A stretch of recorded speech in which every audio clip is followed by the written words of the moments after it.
சென்னையில் இருக்கிறவங்க ரிலாக்ஸ் பண்ணணும்னா எங்கே போவாங்க? பீச்சுக்கு போவாங்க, இல்லைன்னா பார்க்குக்கு போவாங்க. இது 2மே பிடிக்காதவங்க கோவிலுக்கு போவாங்க. இது 3மே பார்த்தீங்கன்னா, ஒரே இடத்துல இருக்குன்னா, உங்களுக்கு வந்துட்டு நம்ப முடியுமா? ஆமாங்க. ஒரே இடத்துல தான் இருக்குது. ஈசிஆர்ல தாங்க இந்த கோவில், ஜெகநாதர் கோவில் அப்படின்றது இருக்கு. பீச் பக்கத்தில கோவிலு, கோவிலுக்குள்ளேயே பார்க் மாரி வந்துட்டு இருக்கும். பார்க் மாரி இல்ல, அவ்வளவு காமா, ரொம்ப ரிலாக்ஸா வந்துட்டு இருக்கும். அந்த அளவுக்கு சூப்பரான ஒரு கோவில தான் நம்ம இன்றைய விளாக்ல வந்துட்டு பார்க்க போறோம். வீடியோவை ஸ்கிப் பண்ணாம பாருங்க. நம்ம மிஸ்டர் விஸ்வா சேனலை சப்ஸ்கிரைப் பண்ணாம இருக்கீங்கன்னா, மறக்காம சப்ஸ்கிரைப் பண்ணிட்டு பாருங்க. இப்போ நம்ம ஈசிஆர்ல டுவர்ட்ஸ் வந்துட்டு நம்ம நேரா அடிச்சோம்னா வச்சுக்கோங்களேன், நம்ம வந்து 12 கேட் வரும். 12 கேட்டை தாண்டின உடனே உங்களுக்கு ஒரு ஃபர்ஸ்ட் சிக்னல் அப்படின்றது வருங்க. இந்த சிக்னல்ல இருந்து நம்ம லெஃப்ட் எடுத்து உள்ளே போக போகிறோம். ஸோ நான் ஒவ்வொரு இடத்துல கட் பண்ணி கொடுத்துருப்பேன் நான். ஸோ அதனால் கொஞ்சம் அட்ஜஸ்ட் பண்ணிக்கோங்க. அதாவது அந்த சிக்னல்ன்றதை நான் கரெக்டாக வந்துட்டு சொல்லிடுவேன். அதாவது எக்ஸாக்ட் லொக்கேஷன் அப்படின்றத சொல்லிடுவேன் நான். ஸோ இப்போ இந்த சிக்னலில் நம்ம வந்துட்டு ஃபஸ்ட்டு லெஃப்ட் அப்படின்றத வந்துட்டு எடுத்துக்கலாம். ஸோ இங்கே போர்டு அப்படின்றதே போட்டிருப்பாங்க. அந்த கோவிலுக்கு போகிற போர்டு அப்படின்றது போட்டிருப்பாங்க. இங்கே பக்கத்தில் காவல்துறையினர் இருந்ததுனால வண்டியை நிறுத்தி என்னால் அதில் கரெக்டாக வீடியோ காமிக்க முடியல. I am sorry. ஓகே, இந்த கோவில் பார்த்திங்கன்னா 2021 ஜனவரி மாதத்தில் 26ஆம் தேதி தாங்க இந்த கோவிலுடைய பணிகள் எல்லாமே நிறைவு செஞ்சுருக்காங்க. அதாவது வந்துட்டு கோவிலுடைய முழு வேலைகளும் பார்த்திங்கன்னா நடந்து முடிஞ்சிருக்குதுங்க. இந்த கோவில் அப்போ 2021 வந்துட்டு கட்டியிருக்கிறாங்க அப்படின்னா, அப்போ எப்போ ஆரம்பிச்சிருப்பாங்க? ஏன்னா அந்தளவுக்கு கற்களாலேயே வந்துட்டு இந்த கோவில் அப்படின்றத இவங்க செஞ்சுருக்கிறாங்க. அதே போல் இன்னொரு கூடுதல் சிறப்பு என்ன அப்படின்னு கேட்டிங்கன்னா, இந்த கோவில் இருக்கக்கூடிய சாமியோட சிலையாகப்பட்டது வேப்ப மரத்தினால வந்துட்டு செஞ்சுருக்கிறாங்க. இந்த நீங்கள் எக்ஸாக்ட் லொக்கேஷனே நான் வந்துட்டு டிஸ்கிரிப்ஷனில் கொடுத்துட்றேன். ஏன்னா உங்களுக்கு கன்ஃபியூஸ் ஆகிடும். அதனால் எக்ஸாக்ட் லொக்கேஷனே நான் அந்த இடத்துல வந்துட்டு உங்களுக்கு கொடுத்துட்றேன்.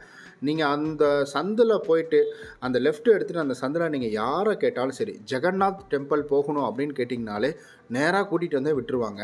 வழி அந்தளவுக்கு வந்துட்டு நல்லாயிருக்கும். காரு தாராளமாக இதுக்குள்ளே போகலாம். காரு பார்க்கிங் பண்ணுற அளவுக்கு வந்துட்டு வசதிகள் இருக்குது.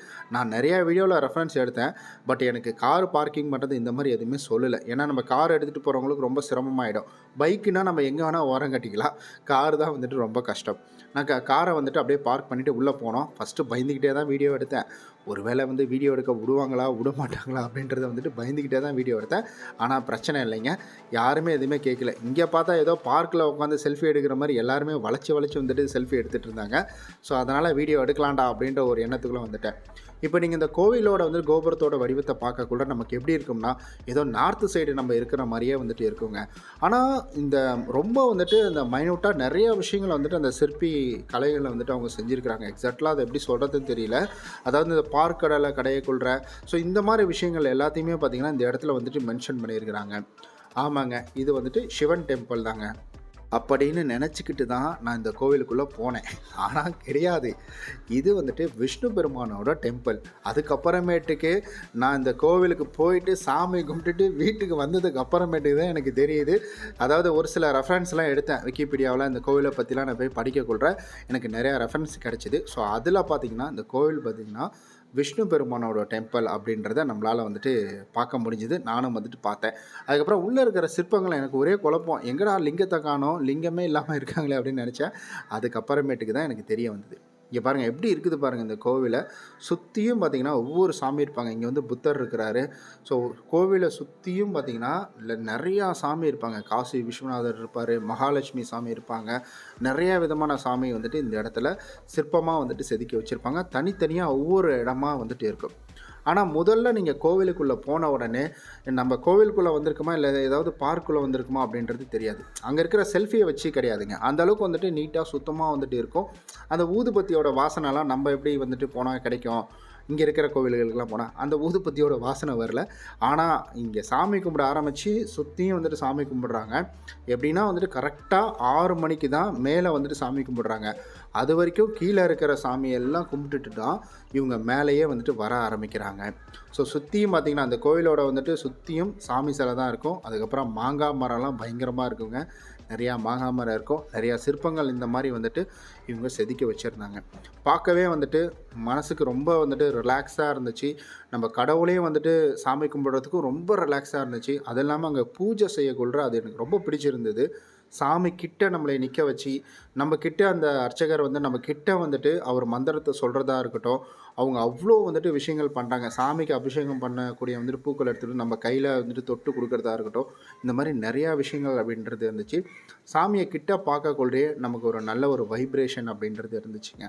ஸோ அந்த அளவுக்கு வந்துட்டு ஸோ ஒரு நல்ல ஒரு வைப்ரேஷன் அப்படின்றது நம்மளால் வந்துட்டு இந்த இடத்துல பார்க்க முடிஞ்சுது. அதே சமயம் ஒரு திருப்தி என்னென்னா, போன உடனே வந்துட்டு சாமியெல்லாம் கும்பிட்டு முடிச்சிட்டோம். சாமி கும்பிட ஆரம்பிச்சிட்டோம். அப்போ பார்த்திங்கன்னா சங்கு வந்துட்டு ஊதுனாங்க. நல்லா இருந்துச்சு. அவர் பக்கத்தில் வந்து அவர் சங்கு எல்லாமே ஊதி, அதுக்கப்புறம் வந்துட்டு அந்த மணிலாம் வந்துட்டு போட்டு அடித்து பயங்கரமாக வந்து பண்ணியிருந்தாங்க. ஸோ இதுதான் ஹைலைட்டே இருக்கிறதுலே. நாங்கள் வீடியோ எடுத்துகிட்டு இருந்தோம். வீடியோ எடுத்துகிட்ருக்குள்ளே பார்த்திங்கன்னா கரெக்டாக ஒரு காக்கா பறந்து வந்து அந்த உச்சியில் பாருங்கள் எப்படி உட்காந்துட்ருக்குன்னு. ஸோ உச்சியில் வந்துட்டு உட்காந்துட்டு இருந்தது.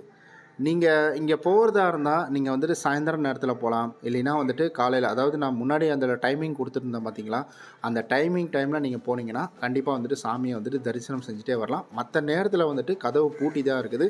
மற்ற நேரத்தில் நீங்கள் போகிறீங்கன்னா அங்கே போய் ரிலாக்ஸாக உக்காந்து நீங்கள் அங்கே இருக்கிற சாமிகளை கும்பிட்டுட்டு நீங்கள் அதாவது சுற்றி இருக்கிற சாமிகளை கும்பிட்டுட்டு வரலாம். ஆனால் மேலே வந்து நீங்கள் சாமி கும்பிட முடியாது. மேலே என்ன பண்ணுறாங்கன்னா பூட்டி வச்சிடுறாங்க. அதாவது ஃபுல்லாக க்ளோஸ்டு, ஒரு ஓப்பன் கூட கிடையாது, திரை கூட போட மாட்டாங்க. டோர் போட்டு ஃபுல்லாக வந்துட்டு லாக் பண்ணிடுவாங்க. அதுக்கப்புறம் நிறையா பசங்கள்லாம் வந்து செல்ஃபி அப்படின்றதெல்லாம் எடுத்துகிட்டாங்க. ஃபேமிலியோடு எல்லாருமே வராங்க. அதாவது ஒரு எப்படின்னா ஒரு ஃபேமிலி ஒரு கோவில் கட்டினாங்கன்னா எப்படி இருக்கும், அந்த மாதிரி தான் இருந்துச்சு. ஏன்னா அங்கே இருக்கிற பக்தர்கள்கிட்ட அந்த குருக்கள் அவ்வளோ வந்துட்டு ஜாலியாக பேசிக்கிட்டு சந்தோஷமாக சிரித்து பேசிக்கிட்டு வந்துட்டு இருந்தாங்க. அதுக்கப்புறம் வந்துட்டு எங்களைய இன்னும் ஒரு 1/2 மணி நேரம் இருக்குது, நீங்கள் சுற்றி போய் சாமி கும்பிட்டு வந்துடுங்கன்னு சொன்னாங்க. அப்போ தான் நம்ம இந்த இடத்துக்கு வந்தோம். ஸோ இது ரொம்ப வருஷத்துக்கு முன்னாடி ஒரு வீடியோ ஒன்று பார்த்துருந்தேன். அந்த வீடியோ பார்த்திங்கன்னா வந்துட்டு ரொம்ப காஞ்சி போயிருந்துச்சு. பட் இப்போ பார்த்திங்கன்னா அவ்வளோ பச்சை பசேல்னு இருக்குது. இங்கே வந்துட்டு தண்ணி தொட்டியை வந்துட்டு போட்டு வச்சுருந்தாங்க. இதில் நான் சும்மா எட்டி பார்த்தா ஏதோ ஒன்று நீந்திக்கிட்டே வந்துச்சு. மீன் தான் நினச்சி உத்து பார்த்தா அப்போ தாங்க தெரியுது ஆமை அப்படின்றது. அங்கே பாருங்களேன், அது எப்படி பார்க்கும், திருன்னு பார்க்கும் அது என்ன. அது எனக்கு தெரிஞ்சு நோட் பண்ணுதுன்னு நினைக்கிறேன். என்னை பார்த்த உடனே டபுக்குன்னு வந்துட்டு கீழே போயிடுச்சு. எவனோ நம்மளை பிடிக்க வந்துட்டான்டா அப்படின்ற மாதிரி. ஸோ நல்லா இது குழந்தைங்க கூடலாம் நீங்கள் குழந்தைங்கள்லாம் கூட்டிகிட்டு போனீங்கன்னா குழந்தைங்க ஜாலியாக வந்துட்டு அங்கே சுற்றி பார்க்குறதுக்கு ரொம்ப வந்துட்டு நல்ல இடங்கள் அப்படின்றதெல்லாம் இருக்குது. இவர் தாங்க காசி விஸ்வநாதரோட கோவில். ஏன்னா அங்கே இருக்கிற வடிவத்திலே கோவில் அங்கே எப்படி இருக்கும், நார்த் சைடில் எப்படி இருக்குமோ அந்த வடிவத்திலே கோவில் அப்படின்றத செஞ்சுருக்கிறாங்க. அதாவது வந்துட்டு கோவிலை வடிவமைச்சிருக்காங்க. சிலைகளாக இருக்கட்டும், இல்லை வந்துட்டு கோவிலோட கோபுரங்களாக இருக்கட்டும், அந்த மாதிரி வந்துட்டு பண்ணியிருக்கிறாங்க. அதே போல் அங்கே இருக்கிற வந்துட்டு வரைஞ்சி வச்சுருக்கிற படம் கூட பார்த்திங்கன்னா அங்கே இருக்கிற மாதிரி தான் இருக்கும். அப்புறம் வந்துட்டு நம்ம காசி விஸ்வநாதரை தரிசனம் செஞ்சாச்சு. அதுக்கப்புறம் விநாயகரை தரிசனம் செஞ்சுட்டு இங்கே பார்த்திங்கன்னா நம்ம இந்த சைடு, அதாவது நம்ம முதல்ல அந்த பக்கம் இருந்தோம், இப்போ இந்த பக்கம் வரக்குள்ள வெள்ளை கலரில் மீன்லாம் நிறையா சுற்றிக்கிட்டு இருந்துச்சு. அதெல்லாம் பார்த்துட்டு ஸோ அங்கே வந்துட்டு ரிலாக்ஸாக ஆனால் ரொம்ப நல்லாயிருக்கும். நீங்கள் போய் பாருங்களேன், ரொம்ப வந்துட்டு காமாக இருக்கும் மைண்டு. ஸோ என்னடா காமு அப்படின்னீங்கன்னா நீங்கள் போனீங்கன்னா உங்களுக்கே தெரியும்.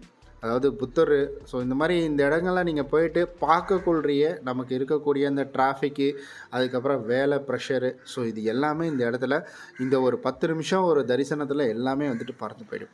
பொதுவாக கோவிலுக்கு போனாலே நமக்கு இருக்கக்கூடிய பிரச்சனைகள், நெகட்டிவ் எனர்ஜிகள் எல்லாமே போயிடும். அதுவும் இந்த மாதிரி வந்துட்டு நமக்கு ரொம்ப வந்துட்டு ஒரு நல்ல ரிலாக்ஸாக உக்காந்து நம்ம சாமி கும்பிட்டுட்டு நம்ம ஜாலியாக வரக்கூடிய ஒரு இடங்களில் இன்னும் கொஞ்சம் நல்லாயிருக்கும். முடிஞ்சால் நீங்கள் ஃபேமிலியோடு இங்கே போய் நீங்கள் வந்துட்டு சாமி கும்பிட்டுட்டு வாங்க, ரொம்ப நல்லாயிருக்கும். அதாவது வீக்கெண்டில் நீங்கள் வெளியில் போகணும் அப்படின்னு நினச்சி உங்களால் வெளியில் ரொம்ப தூரம் போக முடியல அப்படின்றவங்க, நீங்கள் சென்னையில் இருக்கிறீங்கன்னா சென்னையிலேயே வந்துட்டு ஈசிஆரில் போய் நீங்கள் வந்துட்டு அந்த டோல்கேட்டை தாண்டி நீங்கள் அங்கே இருந்து நீங்கள் வந்துட்டு யாரை கேட்டாலும் சரி இந்த கோவிலுக்கான வழிகளை இவங்க சொல்லிவிடுவாங்க.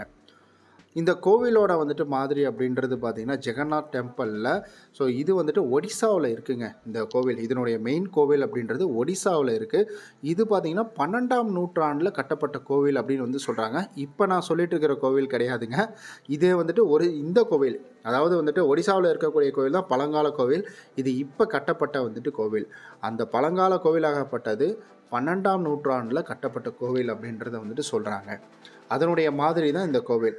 இப்போ நம்ம கோவிலுக்குள்ளே வந்தாச்சுங்க சாமியை தரிசனம் பண்ணுறதுக்காக. எவ்வளோ கிட்டே இருக்கிறோம் பாருங்களேன். இங்கே இருக்கிற சாமிக்கு ஒரு வரலாறு இருக்குதுன்னு வந்துட்டு சொல்கிறாங்க. அந்த வரலாறு நான் தப்பாக சொல்லிடக்கூடாது. நீங்கள் அங்கே போனீங்கன்னா அங்கேயே போய் கேளுங்க. இல்லைன்னா வந்துட்டு நான் இன்னொரு வீடியோவில் அதை சரியாக தெரிஞ்சுக்கிட்டு அந்த கோவிலில் போய்ட்டு முடிஞ்ச அளவுக்கு அந்த அர்ச்சகர்கள் பேச முடிஞ்சுன்னா அவங்கள வந்துட்டு பேச சொல்கிறேன். ஒரு சிற்பியோட தவறுனால தான் இந்த கோவிலுடைய சிலைகள் அப்படின்றது இருக்குதுன்னு சொல்கிறாங்க. பட் எனக்கு அது எக்ஸாக்டாக எனக்கு தெரியல. நீங்கள் வேணால் அங்கே போயிட்டு விசாரித்து பாருங்கள், கேட்டு பாருங்கள் அங்கே கோவிலில் இருக்கவங்க கிட்ட. நான் கேட்டேன், பட் எனக்கு அது புரியாததுனால நான் அதை இதில் சொல்லலை. நம்ம நாளைக்கு இது போல் வேற ஒரு வீடியோவில் சந்திக்கலாம்.